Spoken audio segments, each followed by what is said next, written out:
wote na moyo wetu wote. Pour cette grâce que tu nous as renouvelée aujourd'hui de pouvoir vivre. Kwa sababu ya neema unatujalia tena leo tupate kuishi. Oui, que nous ne méritons pas car c'est ta faveur divine. Ndio hatustahili kwa sababu ni fadhili yako ya kimungu. Il n'y a personne qui t'a payé une facture. Hakuna mtu alikulipa fedha pour que tu le renouvelles la vie encore aujourd'hui. hivi umpatie uzima tena siku ya leo. Et c'est ainsi que nous pouvons continuer à te servir. Na ni hivi tunaweza kuendelea na kutumikia Seigneur Jésus-Christ. Bwana Yesu Kristo. Et attendre d'être honoré par Dieu. Na hata kutumainia kwako wewe malipo Car tu as Bwana. dit celui qui me sert et qui me suit, Dieu l'honorera. Kwa sababu lisema mwenye ananitumikia na kunifata baba yangu atamheshimisha. C'est une grâce, Seigneur Jésus. Ni neema Bwana Yesu. De te servir encore aujourd'hui en t'offrant ce sacrifice, ce culte. C'est tout un sacrifice spirituel que nous t'offrons. Ya kutumikia tena leo kwa sababu ni zabihu ya kiroho ibada hii. Ton peuple t'a loué, t'a adoré, t'a exalté. Watoto wako walikusifu, walikuabudu, walikuinua, T'a glorifié dans sa prière. walikutukuza ndani ya maombi yao. Et continue à te servir maintenant en écoutant ta Na parole. wanaendelea na kutumikia mkusikia neno lako. Dieu le Saint-Esprit du Seigneur Jésus-Christ. Mungu Roho Mtakatifu wa Bwana Yesu Kristo. Merci donc de continuer à conduire toutes choses. Asante Bwana kwa sababu naongoza Et kila partout kitu. ton peuple Mahali popote watoto wako écoute ta parole à cet instant wanasikiliza neno lako kwa hii wakati. sur cette terre.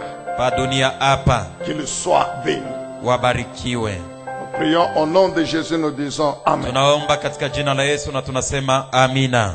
Gloire au Seigneur Jésus. Utukufu umrudilie Bwana Yesu. Et bien-aimé, là où tu es chez toi, est-ce que tu peux offrir à l'Éternel ton Dieu une offrande d'acclamation? Ndio Là où mpendwa, tu es. nyumbani kwako unapatikana, unaweza kumtolea Mungu sadaka ya shukrani, umpikie makofi. Nous bénissons donc le nom du Seigneur pour ce culte que nous lui rendons toujours en ligne.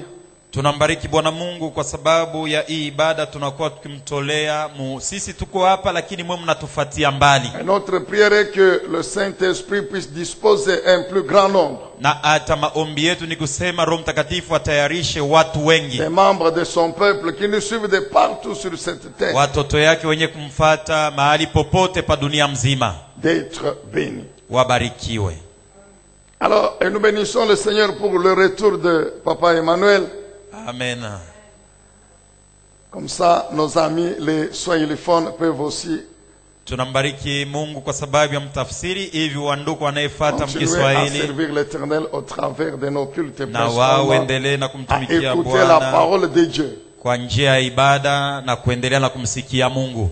Alors c'est pourquoi, pour leur permettre d'être avec nous, Alafu njoo kwa sababu juu ya kuwaruhusu wapate kuwa pamoja nasi. nous allons au cours de ce culte faire une synthèse rapide Kadiri ya ibada hii tutafupisha maneno kwa haraka sur ce thème important sur lequel nous parlons par le kuhusu Saint-Esprit, kishinda kia muhimu kenye tunasumuzia kwa msaada wa Roho Mtakatifu, intitulé kimeitwa Délivré de l'esclavage mwenye kufunguliwa toka butumwa pour servir l'Éternel Dieu. kwa sababu ya kumtumikia Bwana Mungu. Délivré de l'esclavage Mwenye kufunguliwa toka utumwa pour servir l'Éternel Dieu. juu ya kumtumikia wa milele Bwana Mungu. Tout a commencé en Égypte Yote ilianza Mumisri par la délivrance d'Israël de l'esclavage. kupitia ufungulivu wa Israeli toka butumwa, Et quand Israël est sorti de l'esclavage, na wakati watoto wa Israeli walitoka mbutumwa, l'Éternel Dieu l'a stoppé dans le désert de Sinaï wa milele Bwana Mungu alimsimamisha katika jangwa ya Sinai pour lui apprendre à le servir. kwa sababu ya kumfundisha namna ya Dieu kumtumikia. n'a pas attendu que Israël entre absolument en possession de l'héritage. Mungu akungojea watoto wa Israeli waingie ndani ya urithi. Non, Dieu l'a stoppé dans le désert Mungu aliwasimamisha jangwani pour lui apprendre à le servir dès le désert. kwa sababu ya yeye kuwafundisha namna ya kumtumikia Et mjangwa. nous avons vu que c'est au travers de l'alliance Na tulisema ni kwa njia ya agano que Dieu a conclu avec son peuple. Mungu alifunga na watoto wake Sur le mont Sinaï où il avait conduit Moïse penye pa mlima ya Sinai kwenye alimpelekaka pendant Musa 40 jours et 40 nuits. kadiri ya masiku 40 usiku na mchana. Et lorsque Dieu a conclu l'alliance avec Israël, Na wakati Mungu alifunga agano pamoja na Israeli, Dieu a insisté Mungu alitia mkazo pour dire à Israël, na kuambia watoto wa Israeli, dans mon alliance, il y a deux choses. ndani ya agano yangu mna vitu Deux viwili, parties importantes. sehemu mawili ya muhimu. La première comprend les lois. Ya kwanza inaelekea sheria C'est yangu, là qu'on trouve Exode chapitre 21 à 17. na ni pale tunapata Kutoka 12 mstari wa kwanza hadi 17, C'est-à-dire les 10 commandements. ni kusema amri 10 ya Mungu. La Bible dit Dieu lui-même avait taillé deux tables de pierre Biblia inasema Mungu alilichongea vibao viwili et il avait écrit ces 10 lois de son propre doigt. na aliandika amri 10 yake na mkono yake mwenyewe. Puis Dieu avait confié à Israël beaucoup d'autres lois Na kisha Mungu aliwapatia watoto wa Israeli masheria ya que kuachana Moïse avait lui-même écrit. yenye Musa mwenyewe aliandika, Et Dieu avait donné un ordre. na Mungu alileta oda, Tu mettras en pratique ces lois. utaiweka katika matendo sheria hii, Tu mettras en pratique ces lois. utaiweka sheria hii katika Le matendo. premier service que Dieu avait appris à Israël, Na kazi ya kwanza ile Mungu alifundishaka watoto wa c'est le Israeli servir en obéissant au commandement. ni kumtumikia Mungu mkutii amri Le yake, servir en mettant en pratique les lois. mkumtumikia mkuweka katika matendo sheria ya Et Dieu Mungu. avait ajouté, Kisha Mungu akaongeza, si tu le fais, kama unayafanya, alors en ce moment-là, alafu pale tu vas hériter de la bénédiction utariti baraka, dont le contenu sont les promesses ile vya ndani yake vinakuwa ni ahadi, qui constituent la deuxième partie de l'alliance. inaelekea sehemu ya pili ya ile mafungo ya kupatana. Deuxième service que Dieu a pris à Israël, toujours dans le désert, Kazi ya pili yenye Mungu anafundisha watoto wa Israeli paka mjangwa c'est de le servir avec les biens ni matériels, avec l'argent. kumtumikia na mali na vitu vya kuishi navyo na fedha. C'est dans le désert Ni mjangwa que Dieu a demandé à Israël Mungu aliomba watoto wa de Israeli lui construire le tabernacle. wamjenge hema ya kusanyiko. Exode chapitre 25, Kutoka 25 verset 1 à 8. shairi ya kwanza hadi 8. Dieu lui-même fait l'appel à l'offrande. Mungu mwenyewe anaomba sadaka, Il instruit Moïse. anaagiza Tu Musa, diras au peuple, ambia watu à tout homme, na kwa kila mtu de bon cœur, na wa roho mzuri avec un cœur bien na disposé, moyo tayari d'amener une offrande. aniletee sadaka. Et Dieu dit, Na Mungu tu vas anasema commencer par l'or. utaanzia hapo na dhahabu, Ceux qui ont leur vont donner. benye kuwa na dhahabu batatoa, Puis viendra l'argent. kisha itakuwa Puis fedha, viendra le bronze. kisha Puis kutakuwa viendront les shaba étoffes et toutes les autres na choses. kutakuwa vitu vingine vitafuata. Et avec toutes ces offrandes, Na ile sadaka tu yote me construiras le tabernacle. utanijengea hema ya Ça kusanyiko, sera mon sanctuaire. itakuwa makao yangu Et takatifu, j'habiterai au milieu de mon na peuple. nitapangia katikati ya watoto wangu. Tout cela dans le désert. Bile vyote biko nafanizika ni mujangwa, Et nous sommes passés dans la nouvelle alliance na tunaingia mwagano jipya qui nous concerne nous aujourd'hui. inatuelekea sisi leo. Et la nouvelle alliance, Agano jipya il s'agit de Jésus-Christ. inaelekea Yesu Kristo. D'un côté, de l'autre côté, les chrétiens Ngambo moja, ngambo ingine ni wa Kristo qui constituent son église. banayekuwa kanisa yake, Nous aussi les chrétiens. nasi vile vile wa Kristo. Jésus nous a délivrés Yesu alitutosha de l'esclavage. mubutumwa. Quel esclavage? Ni butumwa gani? L'esclavage du péché. Butumwa bwa zambi Et de toutes les conséquences na matukio yake du yote péché que nous connaissons. ya zambi yenye tunajua. Il nous a délivrés des péchés, Alitufungua toka zambi, de la mort, toka mauti, de la culpabilité, toka de la kujihukumu, condamnation, toka de la kujihukumu, malédiction du péché, laana ya zambi de toutes les malédictions héritées de nos familles, na malaana yote tulirithi toka de majamaa la zetu domination des na Satan, kutawaliwa na shetani de la destruction de nos vies par les puissances des ténèbres. na uharibifu ya maisha yetu kupitia uwezo ya giza. Jésus nous a délivrés Yesu alitufungua, du monde alitufungua toka où dunia nous étions sous l'emprise des puissances du diable des ténèbres, kwenye tulitawaliwa na shetani na giza, esclaves de Satan, batumwa ba shetani, et nous a introduits na alituingiza dans son royaume ndani ya ufalme wake où règne la lumière kwenye kunatawala mwangaza, et où Satan et ses démons, les sorciers, ne peuvent jamais entrer na et kwenye nous dominer. shetani hata wanafasi wake walozi abawezi kamwe kuingia amo na kututawala. Alors si Jésus nous a délivrés aussi, Alafu kama sisi vile vile Yesu alitufungula, c'est pourquoi c'est pour que nous le servions. joko ni njuu tumtumikie yeye, Et cela est bien écrit dans la parole. na ile imeandikiwa vizuri ndani ya neno. Qu'on nous mette Apocalypse chapitre 1er, Tuwekee Ufunuo sura yake ya kwanza, Apocalypse chapitre 1er, kitabu ya Ufunuo sura yake ya kwanza, le verset 5. shairi ya 5. Apocalypse 1, verset 5. Ufunuo ya kwanza 5. La version les semeurs. na ufafanuo ya mpandaji. Semble que... Ah oui. Alors la Bible dit, et de la part de Jésus-Christ, Na Biblia inasema ya kutokea kwa Yesu Kristo, le témoin digne de foi ou fidèle, mshuhuda mwaminifu ula nastahili kumpatia imani, le premier-né d'entre les morts, le souverain des rois de la terre. mzaliwa wa kwanza katikati ya wafu na mtawala wa wafalme wa dunia. Nous avons expliqué Tulifasiria pourquoi Jésus est le premier-né d'entre les morts. kwa sababu gani Yesu ndiye mzaliwa wa kwanza katikati ya wafu. Alors la Bible continue en disant, il nous aime, il c'est Jésus-Christ. Na Biblia inasema anatupenda. Yule ni nani? Ni Yesu Et Kristo. il nous a délivrés de nos péchés par son sacrifice. Na alitufungua toka zambi yetu tokea kujitoa kwake. Suivez la suite. Fateni Il a yafuatayo. fait de nous un peuple de rois. Na alitufanya kuwa watu wenye kuwa wafalme. Il a fait de nous des prêtres, des sacrificateurs au service de Dieu son Père. Alitufanya wapadiri ama wakuhani kwa sababu ya sisi kumtumikia Baba. Un peuple de rois et de sacrificateurs au service de Dieu. Watu wafalme na wakuhani juu ya wao kumtumikia Donc Mungu. nous les chrétiens, Nikisema sisi wa Kristo, Jésus a fait de nous Yesu alitufanya sisi des rois wafalme, et des prêtres ou des sacrificateurs wapadri au wakuhani, ayant pour mission principale servir Dieu. na tunapokea kazi mnene ya kwanza ni kumtumikia Mungu. Servir Dieu. Kumtumikia Mungu. Est-ce qu'on peut dire encore très bien Amen? Tusemeni tena mzuri amina. Et nous trouvons la même pensée. Na tunapata tena wazo moja moja Apocalypse chapitre 5, le verset 10. ndani ya kitabu ya Ufunuo sura ya 5 mstari wa 10. Alors avant de passer maintenant à comment nous, les chrétiens, nous devons servir Na l'Éternel, mbele ya sisi kusemea namna gani sisi wa Kristo tunapasha kumtumikia Bwana, nous voulons répondre à cette question que beaucoup posent. tunapenda kujibia kuulizo ile watu wengi wanajiuliza. Quelle est la récompense que Dieu nous donne Ni malipo gani Mungu anatulipa quand nous le servons? wakati sisi tunamtumikia? Bien-aimés, tout ce que Dieu fait pour nous, c'est bon. Wapendwa, vile vyote Mungu anatutendea ni vizuri. Dieu ne nous a pas délivrés de l'esclavage pour continuer à exister comme Dieu, non? Mungu akututosha mbutuma juu tuendelee na kuishi kama Mungu? Hapana. Non, bien-aimés. Hapana. Dieu nous a délivrés de l'esclavage, c'est pour notre bien. Na hata Mungu alitufungua toka butumwa ni juu ya buzuri bwetu. Le salut, bien-aimé, c'est une puissante bénédiction. Okovu mpendwa inakuwa baraka ya uwezo. C'est nous qui sommes bénis, ce n'est pas Dieu. Ni sisi tumebarikiwa, sio Mungu. Dieu ne nous a pas sauvés pour qu'il soit béni, non. Mungu hakutuokoa sisi juu yeye abarikiwa, hapana.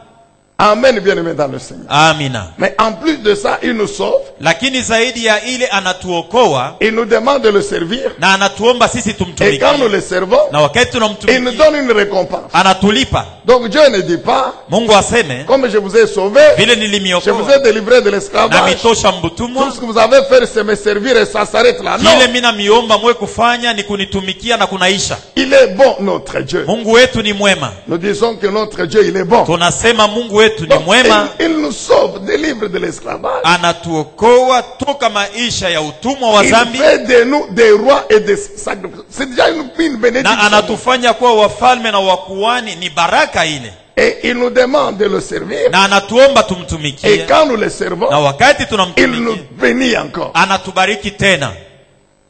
Jean chapitre 12, Yohane 12 le verset 6. mstari wa 6.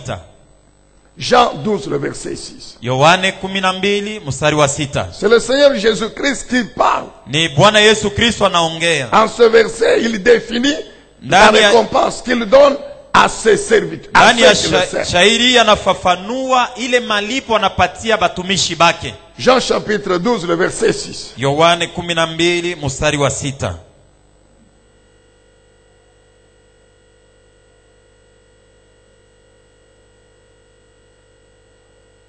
Non, s'il vous plaît, mettez le verset 26 plutôt. 26. Utuweke, tulitaka kusema shairi 26. Jean 12, verset 26. Yohane sura yake ya 12 mstari wa 26. Jean 12, verset 26. Yohane sura yake 12 mstari wa 26. Alors le Seigneur Jésus dit ceci. Alafu Bwana Yesu Kristo anasema Si hivi: quelqu'un veut être à mon service, kama mtu anapenda kunitumikia, c'est-à-dire si quelqu'un veut me servir, nikisema kama mtu anapenda kunitumikia, alors qu'il me suive. anifate basi. là où je serai, kwenye nitakuwa, mon serviteur y sera aussi. mtumishi wangu na yeye njoo kwenye atakuwa. Si quelqu'un est à mon service, Kama kuna mtu yuko ananitumikia, le Père lui fera honneur. baba yangu atamheshimisha. Bien, le Père l'honorera. Baba yangu atamheshimisha. Amen, bien-aimé. Amina. Donc la récompense que Dieu nous promet Alafu malipo ile Bwana Mungu anatuahidia à nous ses disciples sisi wanafunzi wake qui le servons, benye kumtumikia, c'est l'honneur de Dieu le Père. ni heshima ya kutoka kwa Mungu Baba. Il dit, si quelqu'un me sert, mon Père l'honorera. Dieu Anasema le kama Père va l'honorer. mtu ananitumikia, Mungu Baba, baba yangu atamheshimisha. Jésus ne dit pas que cet homme, cette femme sera honoré par les hommes, non. Yesu aseme ya kwamba ule mwanaume au mwanamke ataheshimiwa na watu, hapana. C'est Dieu le Tout-Puissant, Ni Mungu Mwenyezi, le Créateur de toutes choses, mumbaji wa vitu vyote, le Maître de l'univers, Bwana wa le ulimwengu Dieu de yote, toute la terre, Mungu wa dunia yote mzima, l'Éternel des armées. wa milele, Bwana Mungu wa majeshi. C'est lui qui nous honore. Anasema yeye njoo atatuheshimisha si. Dans cet honneur, il nous fait partie, il nous donne sa gloire. Ndani ya ile heshima anatupatia utukufu wake. Cet honneur, Ule heshima Dieu déploie sa puissance, Mungu anatumikisha uwezo celle de wake son Esprit Saint, ya Roho Mtakatifu wake pour nous faire bénéficier de son alliance hivi tufaidikie agano et yake, de tout ce que l'alliance comprend comme na bénédiction, vile vyote vinapatikana ndani ya agano kama baraka, dont le contenu sont les promesses. na vya ndani yake inakuwa ni ahadi. Et nous savons que les promesses de Dieu balayent tous les domaines de nos vies. Na tunajua kwamba ahadi ya Mungu inasemea juu ya maisha Sur yetu cette yote terre. pa hii dunia. Et quand nous avons fini de vivre sur la Na terre, wakati tutamaliza kuishi pa dunia, nous allons au ciel tunaenda mbinguni pour occuper maintenant la place que Jésus est allé préparer pour juu ya nous. kwenda kuikala pa nafasi penye Yesu alienda Pour kututayarishia. être là où il est maintenant. Juu ya kwenda kuikala kwenye Où anakuwa est sasa. Jésus? Yesu eko wapi? Jésus est au ciel. Yesu eko Où il mbinguni, est assis à la droite de Dieu le Père. kwenye alishaikala kuume kwa Mungu Baba. Il dit pour que là où je suis, mon serviteur soit aussi. Anasema njoo pale mi niko mtumishi na mi wangu wakwe pale. Après avoir béni notre vie sur la terre, Kisha yeye kubariki maisha yetu pa dunia, nous allons au ciel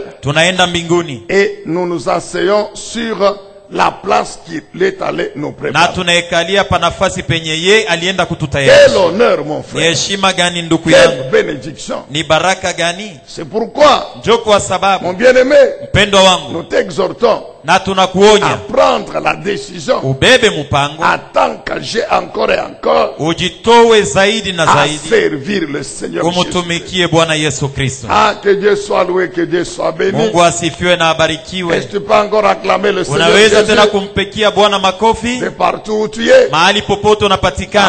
Ah, que Dieu soit loué, que Dieu Mungu soit béni. asifiwe na Mungu abarikiwe. Nous continuons notre synthèse. Tunaendelea na kufupisha kwetu. Comment maintenant les chrétiens Sasa namna gani Bakristo doivent servir Jésus, banapasha kumtumikia Yesu, doivent servir Dieu? banapasha kumtumikia Mungu?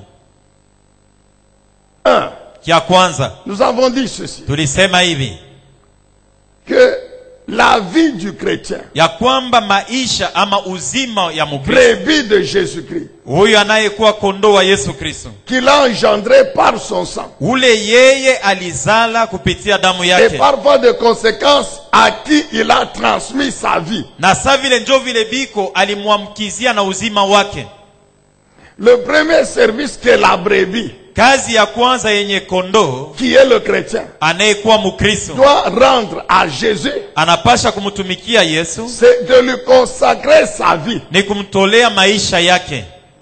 Lui consacrer sa vie à quoi? Mkumtolea maisha yake kunini? À lui obéir. Mukumutii. Consacrer sa vie à obéir Mukutoa maisha yake juu ya kumutii, à Jésus-Christ. kumtii Yesu Kristo. Comment? Namna En gani? mettant en pratique Mukuweka katika matendo la parole de Jésus. neno la Yesu Il Kristo. comprend les lois, les commandements, les préceptes. Ndani yake mnakuwa sheria, mnakuwa amri na agizo, En conformant cette vie à la volonté de la source du propriétaire. mukulinganisha uzima kwa chemchemu ya mwenye uzima. Le chrétien, nous devons comprendre. Wakristo tunapasha kuelewa Comme lui-même Jésus le dit. Saa vile yeye mwenyewe Yesu anasema. Jean 10:10.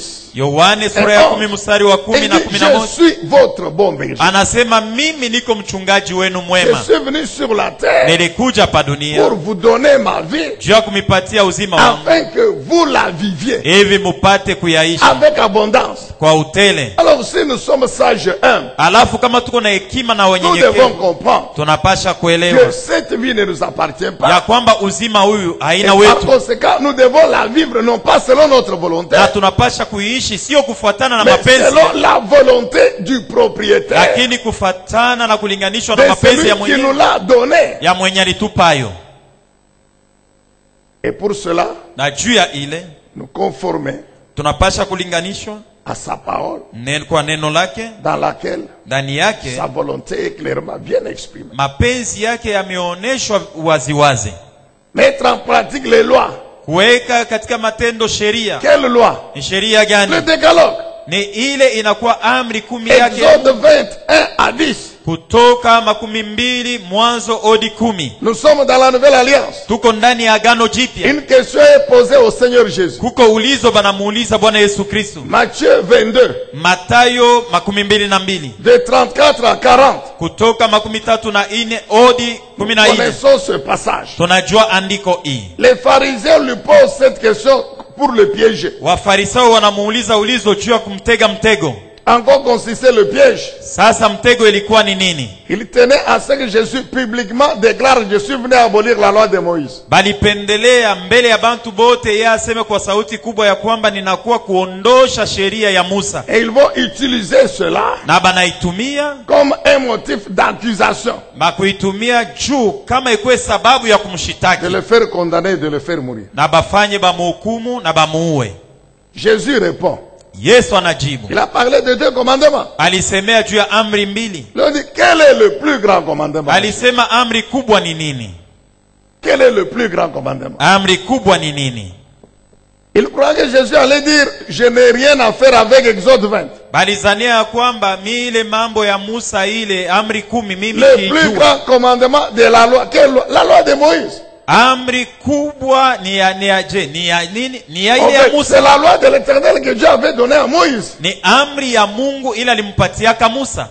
Jésus dit quoi? Yesu anasema Tu nini? aimeras le Seigneur ton Dieu Utampenda Bwana de Mungu tout ton wako na moyo wako cœur, de wote toute ton âme na nafsi et de yako toute ta pensée. na mawazo yako yote. Et nous avons compris, Na le tulielewa cœur c'est l'esprit, ya kwamba l'âme, moyo ni roho, la nafsi pensée représente ni le wazo, inaonesha mwili. donc tu aimeras ton Dieu de C'est- tout ton être, esprit, âme et corps. Utapenda Mungu wako na umutu wote, roho, nafsi na mwili. Jésus ajoute, Yesu anaongeza, voici le deuxième qui lui est semblable. oneni, sikilizeni ya pili na fanana na ile ya C'est-à-dire kwanza. le premier n'existe pas sans le deuxième et vice versa. Ni kusema ya kwanza haiwezi kuwa yako kama ya pili haina yako, ya pili haiwezi kuwa yako kama ya kwanza haina yako. Tu aimeras ton prochain comme toi-même. Utapenda jirani lako kama mwenyewe. Et il ajoute un verset, une parole importante. Na anaongeza sauti ya muhimu. Il dit de ces 2 commandements. Anasema katikati ya maamri 2 hii, Tout ce que la loi et les prophètes enseignent est contenu dans ces 2 commandements. ile yote sheria na wanabii wanafundisha inapatikana ndani ya hii Qu'est-ce sheria. que la loi et les prophètes enseignent, mon frère? Sheria na wanabii wanafundisha nini ndugu Ce yangu? sont les 10 lois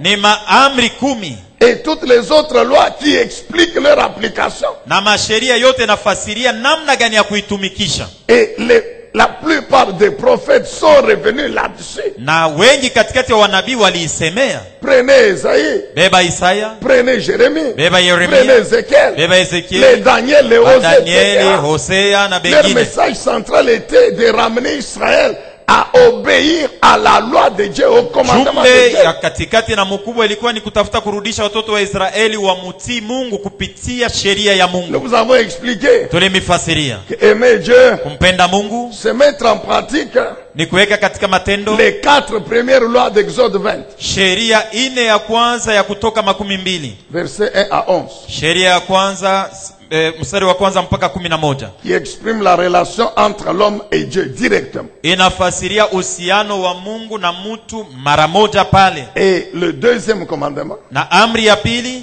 concerne les 6 autres lois inaelekea masheria ingine 6 Exode 20, 12 à 17. Kutoka 12:12 hadi Donc, 12. aimer le prochain, Kumpenda jirani c'est simplement mettre en pratique ces 6 lois ni kuweka katika matendo sheria ine qui établissent la relation entre les chrétiens et le prochain. ile naweka uhusiano katikati ya Mkristo na jirani wake. Donc Jésus, il a dit ceci. Yesu alisema hivi, Je ne suis pas venu pour abolir la loi. sikukuje juu ya kuvuta Je suis sheria, venu pour accomplir la loi. lakini nilikuja kwa sababu ya kuitimiza. C'est pourquoi il a répondu de cette manière. Ndio kwa sababu alijibu jibu hii. Donc, si quelqu'un, Kama mtu comme on entend dans ces jours, sasa hivi tuko nasikia masiku que nous hizi sommes de la nouvelle alliance, shi tuko baagano jipya, la loi de Moïse ne nous concerne pas. sheria ya Musa haina Non, mambo yetu. non, les Hapana, 10 lois, ce ne sont pas les lois de Moïse. ile maamri 10 haina ya Musa. La Bible dit c'est l'Éternel Dieu lui-même qui les a écrits de son doigt. Biblia sur les deux nasema tables ni de ye terre.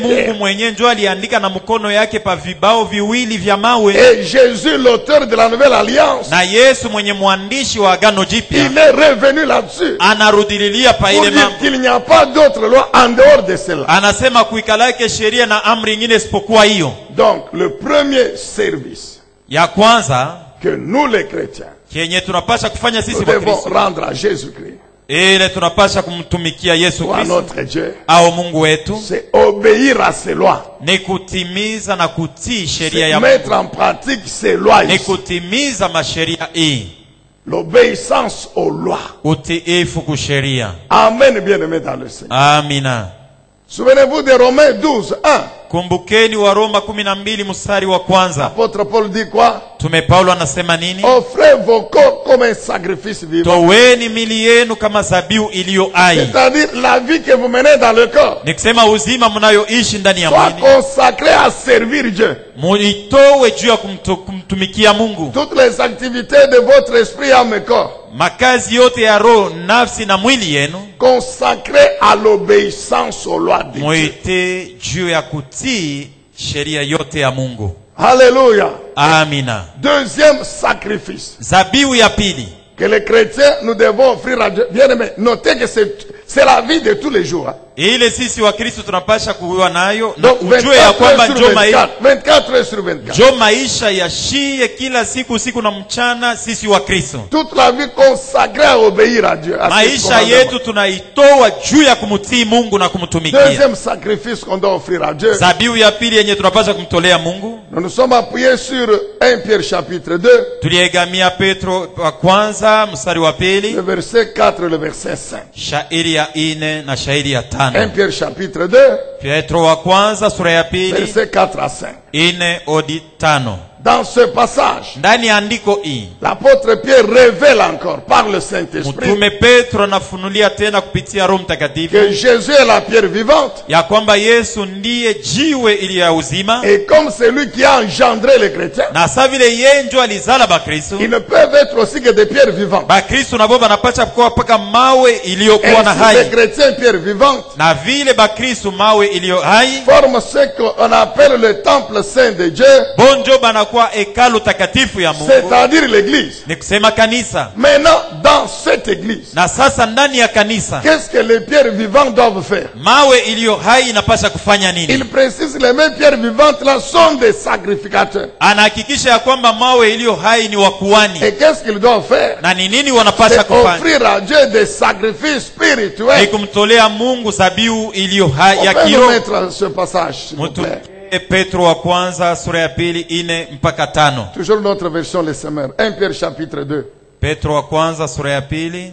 La Bible dit, il est la pierre vivante que les hommes ont rejetée, Biblia mais inasema que yeye- Dieu a choisi, à laquelle il attache une grande valeur. Yeye ni jiwe iliyo hai yenye watu walituma, ndio Mungu alichagua na anaambatanishwa kabisa kwa upendo. Approchez-vous donc de lui, Mumukaribieni basi, puisque vous êtes vous aussi des pierres vivantes. Vous comprenez? kwa sababu nani vile vile mnakuwa mawe iliyo hai. Comme Mnaelewa? c'est lui qui vous a engendré, Saa vile yeye alimizala, comme il est la pierre vivante, saa vile yeye ni jiwe vous iliyo aussi, vous hai, ne pouvez être que des pierres vivantes. na mwe muko paka mawe iliyo hai, Et édifiez-vous pour former le temple spirituel, l'église. na hata musaidiane juu ya kujenga hekalu ya kiroho, Vous inaweza inakuwa constituez kanisa. un groupe de sacrificateurs consacrés à Dieu. Juu mukwe kundi ya wakuani wenye kujitoa kwa Mungu, consacrés à Dieu. wenye kujitoa kwa Mungu. Pourquoi? Juu ya nini? Chargés de lui offrir des sacrifices spirituels Wenye kuwa na kazi ya kumtolea zabihu ya kiroho qu'il va accepter favorablement par Jésus. yenye atakubali na roho mzuri kupitia Yesu Kristo. Alléluia. Amina. 1. Cha kwanza Nous avons dit tulisema des rois et des prêtres wafalme na wapadri qui servent Dieu, benye kumtumikia, leur vie consacrée à Dieu, maisha yabo balicha kumtolea yo Mungu à obéir à ses lois. juu ya kutii kwa sheria ya Mungu. Deux. Cha pili, Des rois et des sacrificateurs wafalme na wakuani dont la vie est consacrée à Dieu, benye balisha toa maisha yabo kwa Mungu. en le servant comment? Mukumutumikia je? En lui offrant des sacrifices spirituels. Mukumtolea zabihu ya kiroho. Sacrifices spirituels. Zabihu ya kiroho. Ah, que Dieu soit loué, que Dieu soit béni. Mungu asifiwe na abarikiwe. Amen, bien-aimés dans le Seigneur. Amina. Et nous avons parlé de 4 principaux sacrifices spirituels Na tuliongea juu ya mazabihu ine ya munene ya kiroho. que tous les jours, Ile kila siku. bien-aimés, notez bien, c'est tous les jours. Mpendo jua mzuri yasema ni kila siku. La vie consacrée à Dieu pour lui offrir des sacrifices tous les jours. Uzima yenye kumtolea Mungu juu ya kumtolea zabihu kila siku. Sacrifice spirituel. Zabihu ya kiroho. Pourquoi on insiste sur spirituel? Kwa sababu gani tunatia mkazo juu ya Parce kiroho? que c'est d'abord l'œuvre de l'homme intérieur. Kwa sababu kwanza ni kazi ya mtu wa C'est ndani, l'homme spirituel. Mon frère. mtu wa kiroho. Ndugu yangu, Même l'obéissance aux lois de Dieu commence par l'homme intérieur hata utiifu kwa sheria ya Mungu inaanzia ndani ya mtu wa ndani, qui entraîne maintenant l'homme extérieur, le corps. njo anaongoza wa nje anayekuwa mwili. Lisez Matthieu chapitre 5 et 6. Someni Mathayo 5 na 6. Quand Jésus est en train d'expliquer comment accomplir la loi, Namna ile wakati Yesu yuko nafasiria namna ya kutimiza sheria, comment mettre en pratique la loi, namna gani utaweka katika matendo sheria, il insiste sur le rôle primordial de l'homme intérieur. anatia mkazo mkubwa na ya kwanza juu ya mtu Il wa a ndani wa dit, kiroho. c'est vrai, c'est écrit, Anasema ni kweli yameandikwa, que tu ne commettras pas d'adultère. ushizini. Mais il leur explique ce que Dieu poursuivait en donnant cette loi. Anawafasiria ni kitu gani Mungu alikuwa anatafuta mkuleta hii sheria. Dieu poursuivait d'abord l'homme intérieur. Mungu alikuwa naona ni mtu wa kiroho wa Mais ndani. les Juifs Wayuda se sont limités seulement à la jouissance du corps physique. walikuwa naona tu na kusemea ni kufuraha ya mtu wa nje Alors que tout kimwili, commence par la convoitise de l'âme. japo yote inaanziaka na mtamaa ya nafsi. C'est pourquoi il leur dit, Na ni vile anawaambia celui qui regarde une femme la convoite dans son esprit et son mwenye âme. anaangalia bibi wa benyewe anamtamania ndani ya nafsi yake, Il a déjà commis l'adultère avec elle, alishasharatika naye etc. na vinginevyo. Donc, servir Dieu, c'est d'abord l'homme intérieur. Kumtumikia basi Mungu kwanza ni mtu wa Il va ndani, maintenant entraîner l'homme extérieur. qui jo est le- ataongoza na mtu wa nje kimwili. C'est pourquoi la Bible insiste sur le sacrifice spirituel. Na ni vile Biblia inatia mkazo juu ya zabihu ya kiroho. Alors, 4 principaux sacrifices: Asa mazabihu ine ya mnene: la louange, sifa, l'adoration, maabudu, la prière maombi et la parole de Dieu. na neno la Mungu.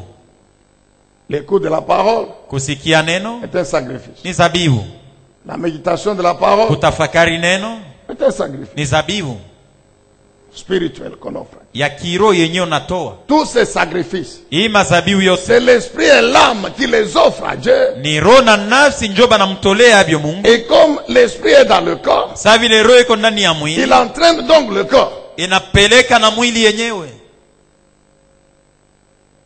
Et nous avons déjà parlé des 2 premiers, la louange et l'adoration. Na tulishasemea ile mbili ya kwanza, sifa na maabudu. Quand vous lisez Hébreux 13, Ukisome Waebrania 13 le verset 15, 15, Hébreux 13, 15, Waebrania sura yake la 13 Bible mstari wa précise bien que la 15, Biblia louange est inahakikisha un sacrifice spirituel ya kwamba sifa na maabudu inakuwa zabihu ya kiroho par Jésus. kupitia Yesu, Par Jésus. kupitia Yesu. Amen, bien-aimé. Amina. Vous allez voir que la Bible insiste toujours par Jésus et en Jésus. Utaona Biblia inatia mkazo kwa ajili juu ya Yesu Pour dire que na le juu Seigneur yake, juu ya kusema Bwana Il ne nous demande pas de nous servir, de nous débrouiller par nous-mêmes, non. ashituombe tumutumikie kwa kujipika shibe yenyewe. Il nous Hapana, demande de nous soumettre à lui, à son esprit. anatuomba tutitiishe kwa roho Et yake, lui na yeye nous rend capables de le servir. na yeye anatuwezesha juu ya Quand la kumtumikia. Bible dit par Jésus, Na ni vile Biblia inasema kupitia Yesu, offrons donc en tout temps à Dieu. Alléluia. tutoleeni kwa wakati yote kwa Mungu, En tout temps à Dieu, wakati yote kwa Mungu, un sacrifice de louange zabiu ya sifa. qui consiste en quoi? À célébrer son nom. Inaelekea munini? Mkutukuza jina lake Tous les jours, en tout temps, kila siku na wakati yote, offrir à Dieu un sacrifice de louange. kumtolea Mungu zabiu ya sifa, Offrir à Dieu un sacrifice de louange. kumtolea Bwana zabiu ya Tous sifa les jours et en tout temps. kila siku na kila wakati. Bien-aimés, rapidement nous avons dit ceci. Wapendwa, haraka haraka tulisema hivi Que la louange est ordonnée par Dieu lui-même. sifa imeamuru na Mungu mwenyewe, C'est un ordre de Dieu lui-même. ni agizo ya kutoka kwa Mungu. Ceux qui notent, notez ceci. Nini mnayeandika andikeni hivi. Deutéronome chapitre 8, le verset 10. Kumbukumbu la Torati 8:10. Deutéronome 8, 10. Kumbukumbu la Torati 8:10, Si on peut nous mettre. kama wanaweza kuiweka. C'est un ordre, ça fait partie de la loi. Inakuwa agizo, inakuwa sheria. Ainsi tu jouiras de ses biens, Na hivi utafaidikia hivi tu vitu, mangeras satiété, utakula vile et tu unataka, béniras l'Éternel ton Dieu pour le bon pays qu'il t'aura donné. na utambariki Bwana Mungu kwa sababu ya nchi nzuri yeye Tu anakupatia. béniras l'Éternel ton Dieu. Utabariki wa milele Bwana Mungu wako. Notez ceci, peuple de Dieu. Jueni hivi watoto wa Mungu. Je vous ai dit que Dieu ne nous bénit pas pour que lui soit béni. Non. Nilikuambia kwamba Mungu atubariki njuu ya abarikiwe, hapana. Quand la Bible dit ceci, Wakati Biblia naongea hivi, que bénis l'Éternel mon âme, we nafsi yangu bariki Mungu, que nous bénissons l'Éternel, tumbariki wa milele, et tu béniras l'Éternel, utabariki wa milele. retenez ceci. Jua hivi, 1. cha kwanza, Bénir l'Éternel, kubariki wa milele c'est le louer, ni kumsifu, c'est le glorifier ni kumtukuza pour son amour infini kwa sababu ya upendo wake et bila pour mwisho, sa grâce. na kwa sababu ya Donc neema quand je yake. dis Éternel, je bénis ton nom, Kama nasema wa milele, Bwana Mungu je nabariki vais jina seulement lako, dire Éternel, je te loue, niko namwambia Mungu na je kusifu te glorifie na kutukuza pour ton amour kwa sababu infini, ya upendo wako pour bila tes mwisho, bontés, tes compassions que tu kwa m'as sababu révélées wa encore aujourd'hui, wema na rehema yako nanipatia tena pour leo, ta grâce innombrable. juu ya neema yako kubwa na aina haiwezi kuhesabiwa. Deuxièmement, Cha pili, quand nous bénissons l'Éternel, wakati tunambariki Bwana, c'est-à-dire nous le louons ni kusema tunamsifu pour l'œuvre de la puissance de son Esprit Saint dans nos vies. kwa sababu ya kazi ya uwezo ya Roho Mtakatifu yake ndani ya maisha yetu. Je te bénis, Jésus. Na kubariki Yesu, Je te loue, mon Dieu. na kusifu Je Mungu te wangu, glorifie. na kutukuza, Je te dis merci na kupikia pour asante l'œuvre de la kwa puissance sababu de ya ton kazi Esprit ya dans uwezo ya ma Roho vie, yako yenye kutendeka dans ndani ya ma maisha famille, yangu, dans mon jamaa ministère, yangu, dans huduma mon wangu, église, dans mon kanisa, pays. Tu peux muinchi allonger la yangu. liste. Unaweza kurefusha daftari. Donc, bénir l'Éternel, Kubariki Bwana c'est le louer. ni kumsifu. Psaume 103, verset 1. Zaburi 103 mstari wa kwanza. Le roi et prophète David dit, Mfalme na nabii Daudi il anasema, s'adresse à son âme. eko naambia nafsi Il yake, dit, mon âme bénit l'Éternel. anaambia nafsi, anasema nafsi yangu mbariki Bwana, Que tout mon être loue l'Éternel. mi mwenyewe wote mjima nimtukuze Bwana, Que tout ce que je suis loue le Dieu saint. kile niko kimtukuze Mungu mtakatifu, Tout mon être. mi yote mzima. C'est pourquoi vous trouvez cet écrit. Na ni vile utaona imeandikwa, Éternel, je te bénis. wa milele na kubariki, Parce que tout ce que j'ai vient de toi. kwa sababu bintu vyote vile miko navyo vinatokea ni kwako wewe. Éternel, je te bénis. Bwana na kubariki, Parce que tout ce que je suis, c'est l'œuvre de ta puissance. kwa sababu nami mwenye ni kazi ya uwezo Donc yako. la louange est un ordre de l'Éternel. Sifa basi ni oda ya Mungu. Tout chrétien doit louer Dieu. La Bible dit en tout temps. Mkristo wote anapasha kumsifu Mungu, na Biblia inasema kila wakati. C'est donc une activité d'abord de l'esprit. Kwanza ni kazi ya kiroho. C'est pourquoi nous avons insisté, Na ni vile tulitia mkazo. mettant en garde nos musiciens et le peuple Na tunakebesha ange waimbaji wetu na watu wote contre le danger qui vient du diable. mbele ya hatari yenye kutokea kwa shetani. C'est devoir restreindre la louange Ni kuweka mbufupi, kufupisha tu mambo ya sifa. à la danse. Ni kusema sifa ni La paka tu danse, maringa. c'est le corps. C'est le corps qui danse. Maringa ni mwili njo iko napika La danse maringa. n'est pas mauvaise. Maringa haina kitu kibaya. Mais si l'objectif Lakini kama kifuguzio d'un chant, c'est seulement pour danser à la ya fin, mwimbo ile mko naimba ni njoo kutafuta tu kupika maringa kumwisho, là je crois qu'on est tombé à côté. kule Nazania sema bile tuko nafanya haina njoo bile tulipasha kufanya. Le cantique, les paroles d'un chant doivent d'abord provenir de l'inspiration du Saint-Esprit. Misemo ya mwimbo yenyewe uko natafuta kuimba inapasha kuwa Roho Et Mtakatifu le ndio anakupa. Saint-Esprit, c'est à l'Esprit qui lui donne cette inspiration. Na Roho Mtakatifu anasumuzaka na roho juu ya kumpatia kuvuvia. Les autres choses qui viennent comme les notes de guitare, de ça, ça vient Vingine après. vile vinakuyaka sema sasa paifu ashi wewe wasente utapika hapo hivi, wewe Les wanzenza mouvements du utapika corps hivi. viennent après. Maringa na vingine vinafataka kisha. D'abord, c'est l'Esprit. Kia kwanza ni roho. C'est un sacrifice spirituel, la louange. Ni zabiu ya kiroho sifa. Nous devons faire attention. Inafai kukeba ange. Alors, nous avons parlé rapidement des formes de louange. Na hata tuliongea haraka haraka juu ya aina na hali ya sifa. En d'autres termes, des raisons pour lesquelles nous, les chrétiens, nous devons louer notre Dieu. Kusema kwingine sababu Nous yenye sisi devons wa Kristo tunapasha offrir kumsifu à notre Mungu. Seigneur Jésus ce sacrifice de Tunapasha louange. kumtolea Bwana Mungu sifa. Nous avons dit, c'est exprimer notre reconnaissance Tulisema ni kuonesha shukrani yetu. en nous appuyant sur les attributs de Dieu, Wene kuegamia kile Mungu sur son eko identité. kitambulisho kyake. Tu ne peux pas louer Dieu Hawezi kumsifu Mungu sans, mon cher, déclarer ce qu'il est, mon frère. bila kumwambia kile eko, ndugu yangu. Tu ne peux pas louer Dieu sans reconnaître son identité Hawezi et kusifu ce que Mungu. cette identité fait dans ta vie. Hawezi kumsifu Mungu bila kutambua kitambulisho kyake na kenye kitambulisho kyake kiko natenda ndani ya maisha yako. Non, c'est impossible. Hapana, haiwezekane. Louer Dieu, c'est exprimer sa reconnaissance. Kumsifu Mungu ni kuonesha shukrani yako. Nous appuyons sur les attributs Si benye kuegamia ya benye Mungu Sur son eko na benye identité. anaweza kufanya na kenye eko et sur ce que cette identité fait dans notre vie. na kenye kile kitambulisho kina uwezo ya kutenda maisha yetu. Amen, bien-aimé. Amina.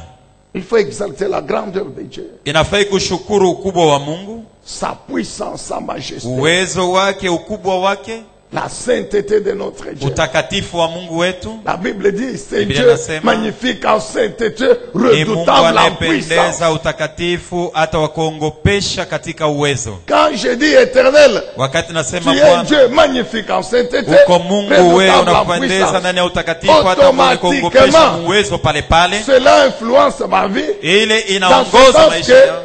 si je vis dans le péché, Kama niko je naishi ne peux mzaa, pas m'approcher d'un Dieu saint. siwezi kumkaribia Mungu Donc il mtakatifu. faut que ma vie soit aussi sainte et juste, Tafadhali maisha yangu iwe takatifu na afin yenye qu'il uwaki. puisse m'accepter dans sa présence. Kubali mbele yake. La Bible dit Dieu qu'il est le refuge. Biblia inasema Mungu anakuwa kimbilio.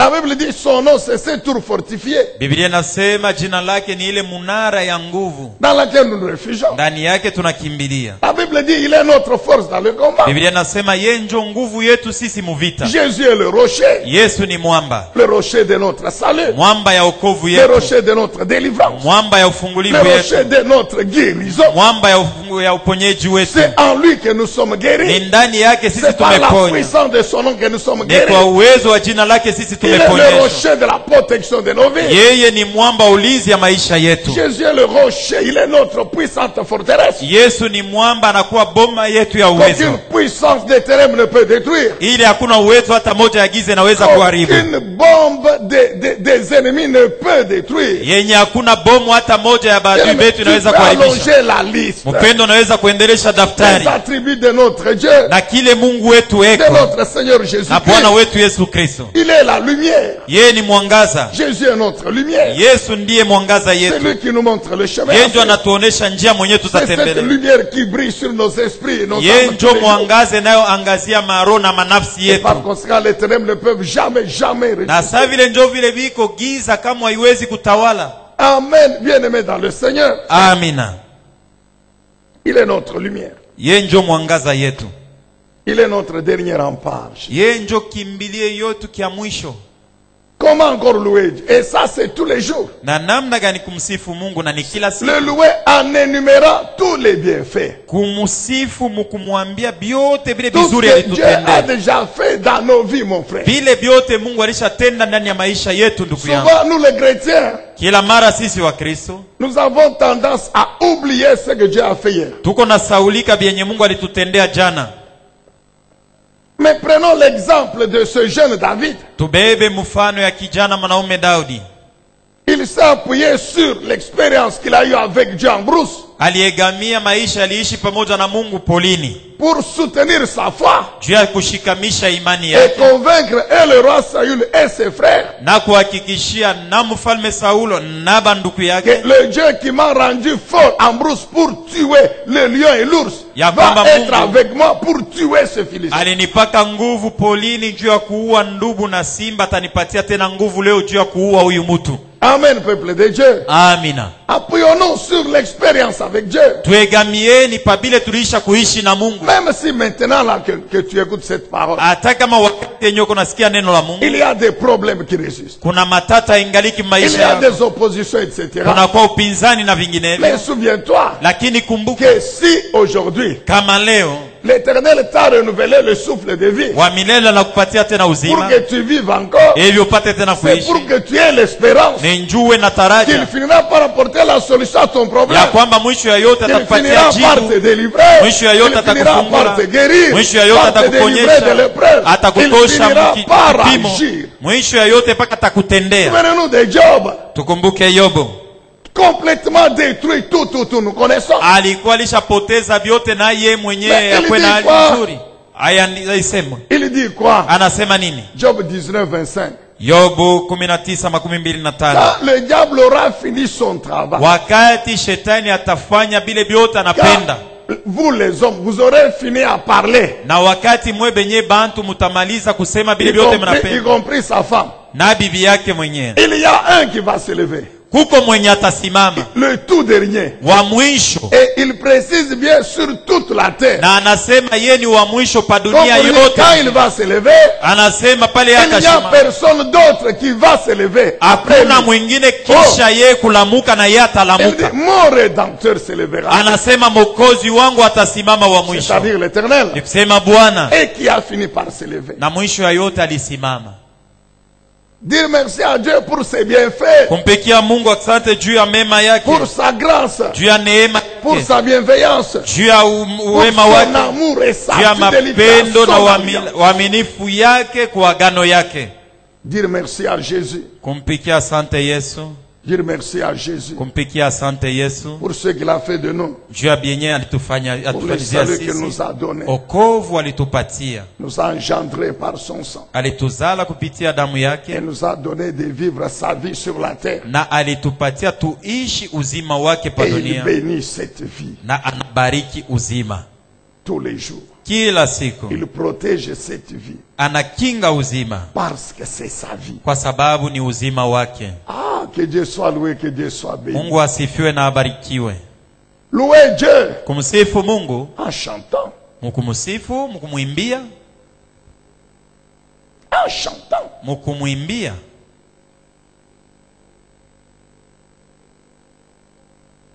Maintenant, pose-toi la question. Alafu ujiulize wewe, Dans toutes ces formes ici de louange, mumahali yote hii ya sifa, combien chaque jour, wangapi kila siku toi, tu pratiques? weye unatendaka ya watu. À toi de répondre et d'être sage. We mwenyewe udijibu na ukwe na hekima. Est-ce que... Lisons Luc chapitre 1er. Tusomeni kitabu ya Luka sura yake ya kwanza. Verset 68. Mstari wake 68 et la suite. na yafuatayo. C'est un exemple de louer Dieu Ni mfano ya kumsifu Mungu pour le salut, pour la délivrance. kwa sababu ya wokovu, kwa sababu ya ufungulivu.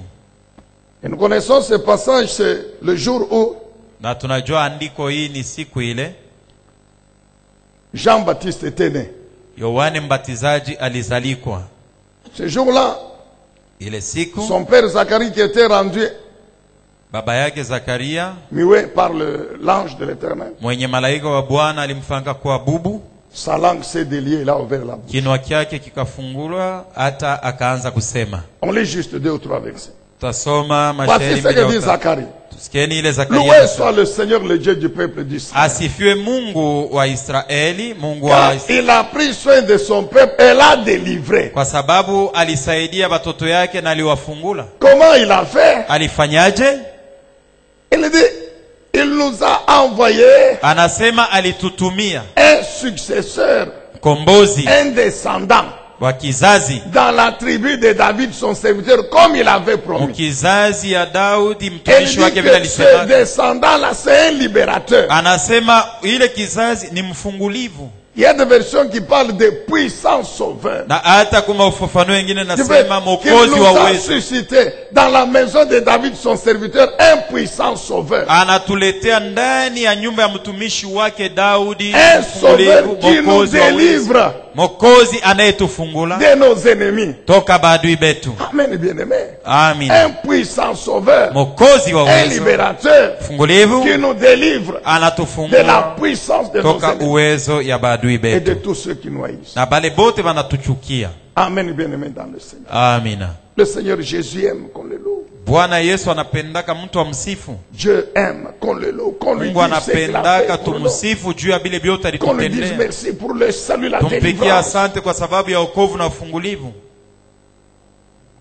Maintenant, quel est l'impact de la louange? Nous terminons par là pour aujourd'hui. Sasa tendo ya sifa ni nini? Tutamalizia pale leo. Quel est l'impact de la louange? Tendo ya sifa ni nini? C'est-à-dire, quelle bénédiction nous tirons quand nous louons Dieu? Est-ce que Sema Dieu nous bénit? ni baraka gani tunapatia kama tunamsifu Mungu? Quand nous Mungu servons anatubariki Dieu en wakati lui offrant le tunamtumikia Mungu. sacrifice de louange, quelle Kumtolea bénédiction Dieu nous donne? zabihu ya sifa ni baraka gani Mungu anatupatia? Notez ceci. Jueni hivi. La louange est en même temps une puissante prière. Sifa iko tena ni maombi ya uwezo. Et nous connaissons l'importance de la prière. Na tunajua umuhimu wa maombi. Ceux qui nous avaient suivis, souvenez-vous de Psaume 18. Nini mlitufata? Kumbukeni Zaburi 18. C'est un chant Ni mwimbo du roi et prophète David. ya mfalme hata na nabii. Quand vous le Daudi. lisez attentivement, Ukiisome mzuri pole vous pole, comprendrez que c'est une puissante prière. utaelewa ya kwamba ni maombi ya uwezo. Pendant que David loue, il prie Dieu. Wakati Daudi eko na sifu, eko na muomba Mungu. Nous avions proclamé ça un jour avec vous ensemble. Tulitangazaga pamoja nani pamoja siku Nous fulani. avons institué le fait, appropriez-vous ces prières. Na C'est pour tulisema cela que beba c'est hii écrit. maombi ikuwe yako, njoki yenye Ce n'est baliandikia. pas du plagiat, non. Haina tu masema utabeba bia benyewe, hapana.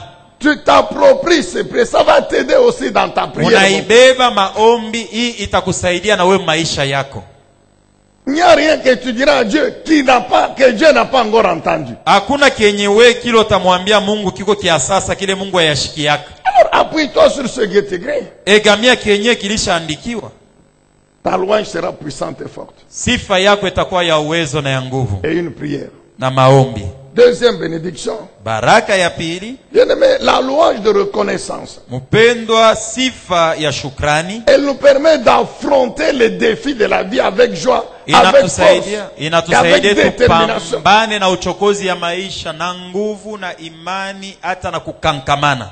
Et c'est une louange qui déclenche absolument la puissance de Dieu. Na ni sifa ile mwisho ya yote itachokoza kutenda kwa uwezo ya Nous sommes Mungu. confrontés à beaucoup de défis dans la vie. Tunapambanishwa na mambo ya kuachana maisha.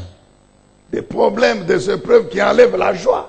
magumu, vipimo vinaondosha C'est-à-dire hata furaha. cette puissance intérieure Nikisema ile uwezo ya ndani qui nous rend capable de nous élever au-dessus de la souffrance. tuinuke juu ya mateso. Quand on loue Dieu, Wakati tunamsifu le Mungu, Saint-Esprit Roho Mtakatifu nous rend puissants et forts.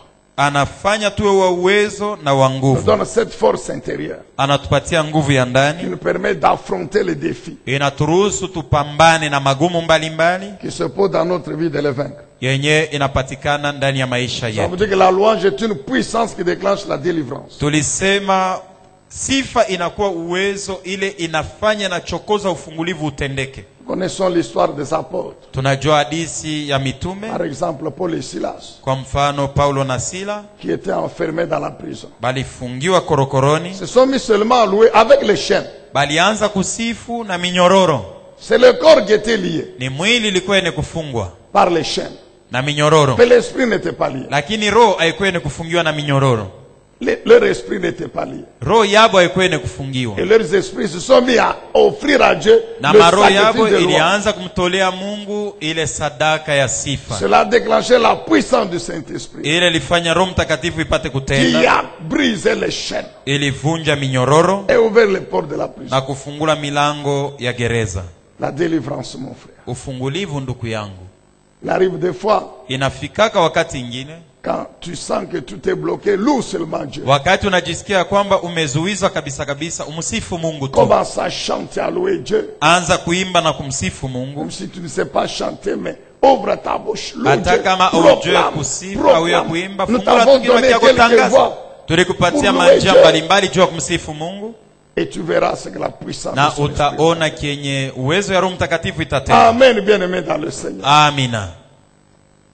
Nous avons donc fini avec le sacrifice de louange. Tunamalizana basi na zabihu ya sifa. Le vendredi, nous reviendrons sur le sacrifice d'adoration. Siku ya kazi Et tano nous allons tutasemea juu ya continuer avec la zabihu prière. ya maabudu na tutaendelea na maombi. Pour l'instant, nous Sasa disons hivi. tous amen, nous acclamons le Seigneur. Sisi sote tusemeni amina na tumpikie Bwana makofi. Et nous fermons tous les yeux de partout où nous sommes. Na tunafunga macho yetu mahali popote tunapatikana. Nous voulons prier le Seigneur. Tutaomba Bwana. La première chose, nous lui disons merci. Kia kwanza tumpikieni asante. Une fois de plus pour la grâce qui nous a renouvelée. Mara tena kwa sababu ya neema yenye anatujalia De vivre aujourd'hui ya kuishi leo et de le servir na kumtumikia. en lui offrant ce culte.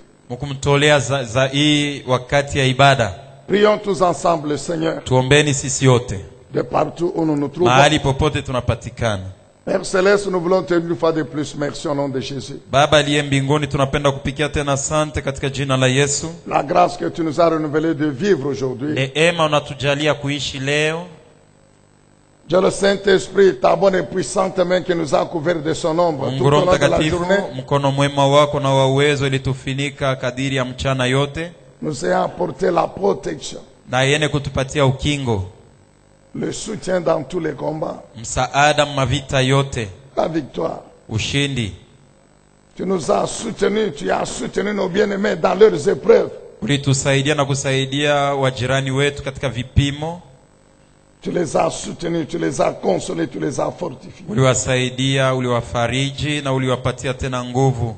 Et cet après-midi, tu nous as encore rendus Na jioni ya leo dans ta présence na unatuleta pour mbele yako t'offrir ce culte juu ya kutolea ibada hii. au cours duquel Kadiri ya hiyo nous t'avons offert des sacrifices de louange, tunakutolea zabihu ya nous sifa, t'avons adoré, tulikuabudu, nous t'avons prié, tulikuomba, nous venons de t'écouter. tunatoka mkusikia. Et tout cela conduit et rendu capable par toi, l'Esprit de Na l'Éternel. ile yote imekuongozwa na kutuwezeshwa kwa wewe, uwezo ya Roho Mtakatifu. C'est pourquoi nous t'exprimons notre profonde gratitude. Ndio kwa sababu tunakurudishia shukrani yetu.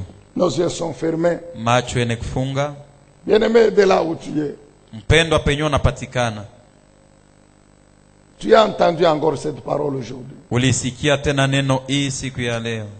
Toi-même, tu connais très bien Wewe mwenyewe unajua vizuri le niveau de ta consécration à Dieu. kipimo kia kujitoa kwako mbele ya Mungu. Concernant d'abord le premier sacrifice, yene kuelekea zabiu ya kwanza, l'obéissance aux lois de Dieu, la mise en pratique de la parole de Dieu. utiifu kushairi sheria ya Mungu, kuweka katika tendo sheria ya Mungu. Toi-même, tu connais le niveau Wewe mwenyewe unajua kipimo que tu as dans yenye unayo la pratique d'autres sacrifices spirituels comme la louange. mkutenda zabiu ingine ya kiroho, kwa mfano sifa. En fonction de ta réponse, Kufuatana na jibu tu yako vas prier utaomba pour demander à Dieu hivi, muombe Mungu d'abord de te pardonner. cha kwanza kusamehe, Parce que c'est un ordre que tu n'as pas. kwa sababu ni agizo yenye Obey. kutii. La louange est un ordre. Sifa ni agizo. Parce qu'à cause de ta négligence, Kwa sababu ya kubeula kwako tu ne t'es pas appliqué au kujitoa à connaître kutafuta ce kujua que Dieu a mis à ta place, à ta disposition Kenye pour Mungu mieux le louer. alisha kupatia juu ya wewe kumsifu Et vile qui est inastahili, contenu dans sa parole. na inapatikana ndani ya neno lake. Je crois que la plupart d'entre nous nous trouvons dans cette catégorie. Nadhania kwamba wengi katikati yetu tunajikuta muikundi, Et si jamais na kama tu es conscient que tu n'es plus dans cette catégorie, unazamiri wazi ya kwamba una muikundi, tu vas prier Dieu omba Mungu pour que le Seigneur te rende capable hivi Bwana kuwezeshe de continuer et à élever encore ton niveau de consécration de ta vie à Dieu. uendelee na kuinusha tena kipimo Par kyako cha l'obéissance à kujitoa sa kwa Mungu, parole. kumsifu kwa kutii neno Et lake par les sacrifices spirituels que na tu kwa dois lui offrir zabiu tous les jours. D'autres hilo sacrifices. hilo napasha Comme kutolea la kila louange. siku ingine, kwa mfano sifa. Alors, prions tous ensemble le Seigneur. Tuombeni sote Bwana.